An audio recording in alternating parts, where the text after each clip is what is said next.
върха, пак по скалите там. Просто не по тези. Мислиш, наистина ли?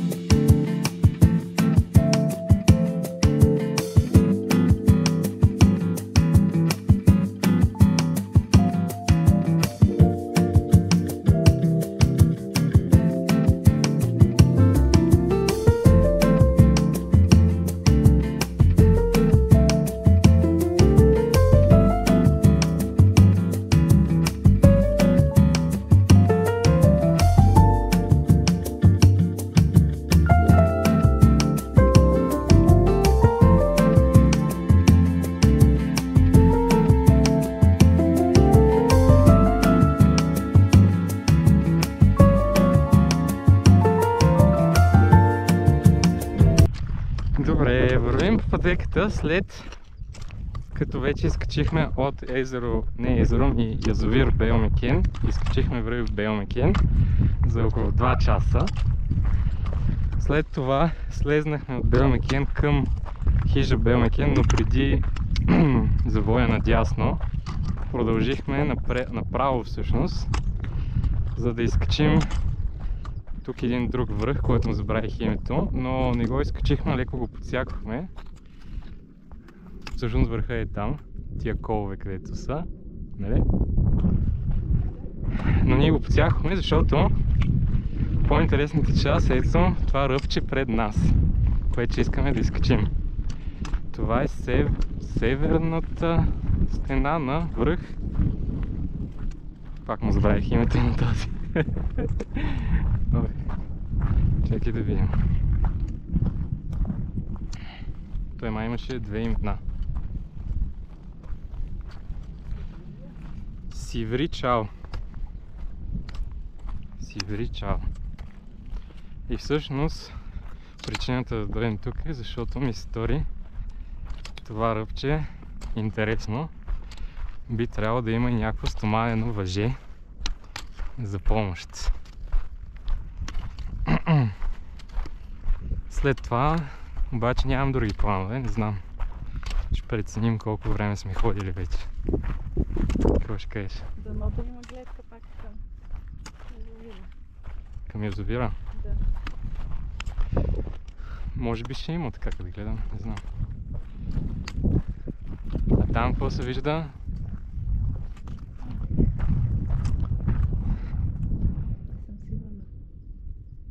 Възможно ли е да е източната част на Вселенската корона? Възможно е според мен.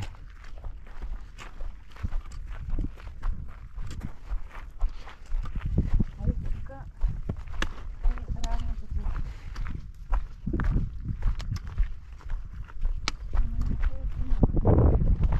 си. Сиври Чао, май нещо го бях видял в интернет като острец, май.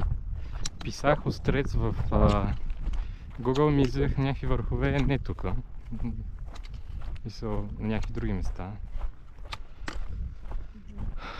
Та може би някакво старо име, острец, не знам. Тук като че ли малко по-спокойно от към. Да. Всъщност можеше, за да си увеличим прехода, можеше да качим и този връх. Ма не се сетихме. Като видим това, като го слезнем, ако сме много бързи, пак ще имаме шанс. Може да го качим. Е, тук по коловата маркировка. И после да слезнем така. Добре.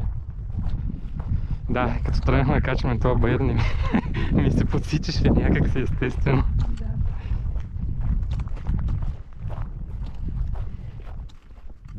Има все още малко сняг, въпреки че не е много високо. Юли месец, началото на юли месец. А по принцип нямаше много сняг май тази година. Да.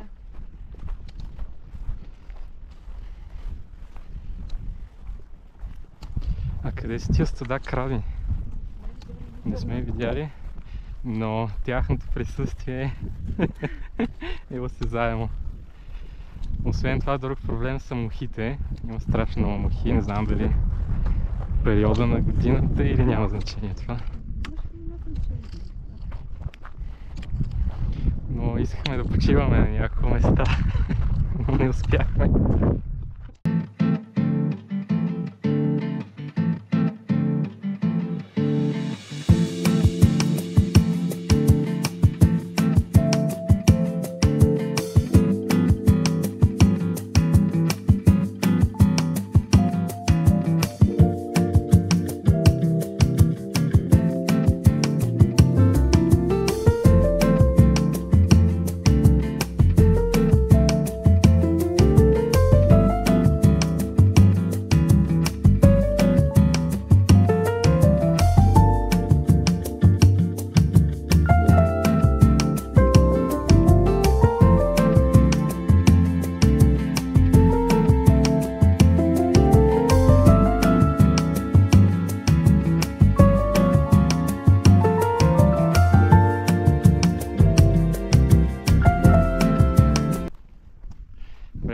Стигнахме до това интересното ръбче, обаче Надя, на теб ти е отвързана връзката.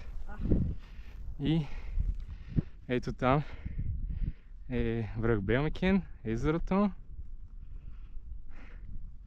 Това е този връх, който подсякохме, мисля, че е Равничал.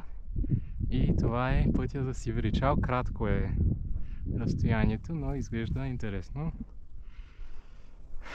Има гледка към язовир.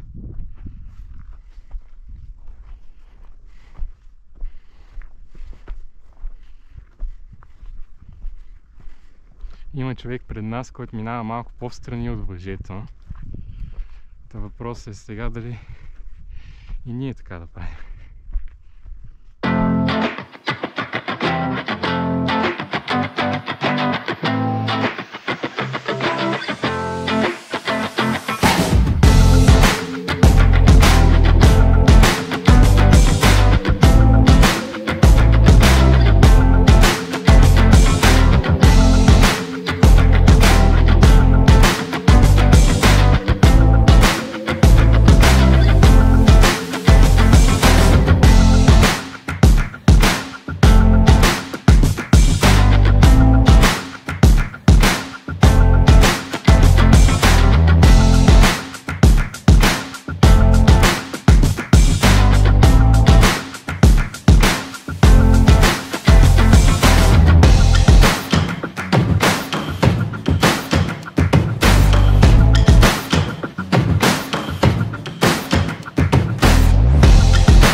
Момента е 2:10.